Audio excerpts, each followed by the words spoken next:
என் பேருக்கு அதாவது நான் சிஆர்பிஎஃப்ல தான் வேலை பார்த்துட்டு இருக்கேன் ஜம்மு காஷ்மீரில்.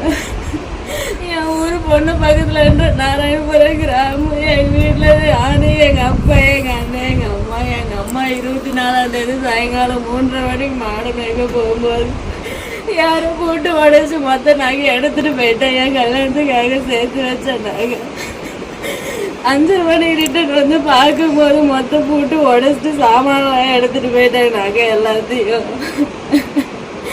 6 மணி எங்கள் அப்பா ஆடு மேய்ச்சிட்டு வந்து பார்க்கும்போது ஒரு நகையும் கூட இல்லைன்னு சொல்லிட்டு எங்கள் அப்பாவும் எங்கள் அம்மாவும் உட்காந்து ஓடாவிட்டு எங்கள் அண்ணன் வேலைக்கு போயிட்டு ரிட்டன் வந்து பார்க்கும்போது அவங்க அழுதுட்டு இருந்தது பார்த்து கேட்டுட்டு போலீஸ் ஸ்டேஷனில் போய் கம்ப்ளைண்ட் கொடுத்தா. ஜூன் மாதம் 24ஆம் தேதி நைட்டு.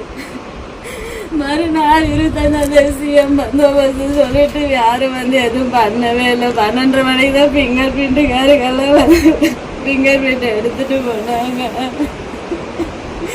எஃப்ஐஆர் காப்பி கூட போடாமல் 28ஆம் தேதி தான் எஃப்ஐஆர் காப்பி போட்டு கொடுத்தாங்க. நான் எல்லா விதத்துலேயும் ட்ரை பண்ணி பார்த்துட்டேன். கேஸ் எந்த இடத்துல எதுவும் எடுக்க மாட்டேன்றாங்க. எங்கள் வீட்டில் யாருக்கும் எந்த இதுவும் பண்ண முடியாமல் நிற்கிறாங்க.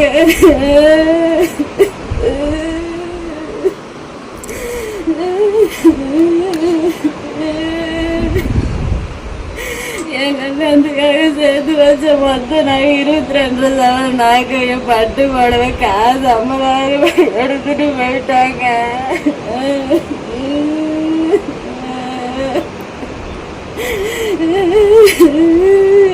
எல்லா விதத்துலையும் ட்ரை பண்ணி பார்த்துட்டு யாரும் எனக்கு ஹெல்ப் பண்ணுற மாதிரி இல்லையே. போச்சு எங்க நகை எல்லாமே போச்சு.